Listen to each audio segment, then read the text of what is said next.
లేదంటే ప్రజలు ఎంతవరకు ఎక్కడో మాక్సిమం కొంత సైడ్ అయితే న్యాయం చేస్తున్నాడు. 100% అందరికైతే జరగడం లేదని నా ఫీలింగ్. ఏ ప్రభుత్వంలో జరిగిందన్న 100% అన్న 100% జగన్ పరిపాలనలో జరిగిందన్న. గుడ్డల మీద చేసుకుని గుండె ప్రతి ఒక్క జాబుల గురించి వదిలేసి ప్రతి ఒక్క పేదోడికి అయితే 100% అన్ని పథకాలు రీచ్ అయినా లేదా? డెవలప్మెంట్ ఒక్క నిమిషం, మా ఇంటికి 500 ఇప్పుడు కరెంట్ బిల్లు 7 రూపాయలు పడుతుందన్న. జగన్ ప్రభుత్వంలో 5,000 పడింది. దానికి ఏం చెప్తావు అన్న? జగన్ ఎలక్షన్ అయిపోయింది కదా, ఎలక్షన్ అయిపోయిన వెంటనే ప్రతి ఒక్కళ్ళు కూడా మా మహిళలు 15,000 వేసాడన్న. అదే చంద్రబాబు నాయుడు ప్రభుత్వంలో ఒక పథకం అన్న చెప్పిన ఏ పథకం గ్యారెంటీ అయినా ఒకటన్నా అందినాయి ప్రజలకి? అది కూడా చెప్పిన డిప్యూటీ సీఎం గారు మన పవన్ కళ్యాణ్ ఉన్నారు. సో తను చేసిన పథకాలు ఏదైనా ఒకటన తను నమ్మారు, అందరూ నమ్మి ఓటు అయితే వేసారు. ఓటు శాతం అయితే వచ్చింది. వస్తే ఎక్కడన్నా కానీ మంచి అనేది జరిగిందా? ఇప్పుడు ఈ మధ్యలో రీసెంట్లీ 2-3 గ్రామాల్లో అయితే రోడ్డు విషయంలో కానీ చేశారు. పవన్ కళ్యాణ్ అయితే కొంతవరకు చేశారు. జగన్ ప్రభుత్వం తీసుకుంటే జాబ్స్ అయితే లేవు కానీ డెవలప్మెంట్ అయితే కాలేదు. కానీ ఇప్పుడు తనకు కూడా డెవలప్మెంట్ చేయాలంటే అంత అమౌంట్ లేదు కదా. ఇప్పుడు రాష్ట్రానికి కావాల్సింది మెయిన్ గా డెవలప్మెంట్. ఇప్పుడు డెవలప్మెంట్ ఎక్కడ జరిగిందన్న? ఇంకా పవన్ కళ్యాణ్ వయసుగా బాగా జరుగుతుంది.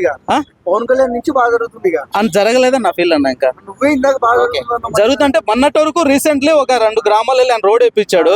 కొంతవరకు అయితే జరిగిందని నేను ఫీల్ అవుతున్నా. మరి 100% కాదు 20% జరిగింది అనుకుంటున్నా. ఇంకా 80% ఉంది, జరగలేదని నా ఫీల్. మరి నాగబాబు గారు అసెంబ్లీకే రాకుంటున్నారు మీరు, ఏంటి పరిస్థితి? అది ఒక చిన్న క్వశ్చన్ మార్క్ ఉందా నాకు. జగన్ ఎందుకు రావడం లేదనేది 100% స్పందిస్తాడు. 100% ఒక రీచ్ అవుతాడు, వస్తాడు, 100% వచ్చి మాట్లాడతాడు. ఆయనకైతే డేర్ ఉండే పర్సన్ జగన్.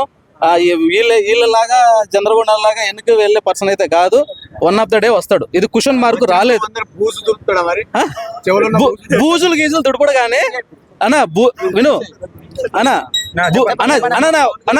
అన్నా ఇక్కడ బూజు గీజు అని చెప్పొద్దు. ఎందుకంటే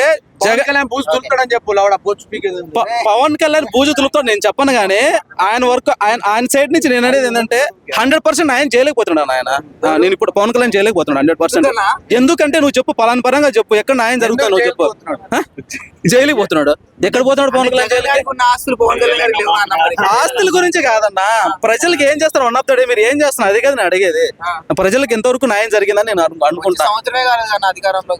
సంవత్సరం కాలేదు పరే. మళ్ళీ ఇప్పుడు జగన్ వచ్చినప్పుడు అన్ని పథకాలు రీచ్ అయ్యా లేదా? ప్రతి పేదోడికి అన్ని అందినాయి అన్న. 100% అందినాయి నేను చెప్తున్నా.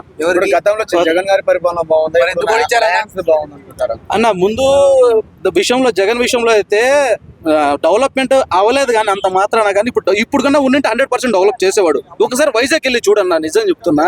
ఎట్లా చేసా డెవలప్ జగన్ చూడొచ్చు మీరు. రోడ్లు కావచ్చు, సైడ్ అంతా కావచ్చు. టీడీపీ చేసింది లేదు, అది రాంగ్. జగనే చేశాడు. ఆంధ్రప్రదేశ్ అప్పుల పాలు చేసిన జగన్ అది అయ్యిందన్న. అప్పులు అయితే ఇప్పుడు వీళ్ళు చేయడం లేదన్న. అని నమ్ముతున్నారు కదన్న. వీళ్ళు కూడా అలాగే అమ్ముతున్నాడు, ఆయన కూడా అలాగే అమ్మాడు. కాబట్టి ఏదన్నా ప్రజలకు ఇంత ఇస్తాం. వాడు అమ్మైనా ఇచ్చాడు జగన్.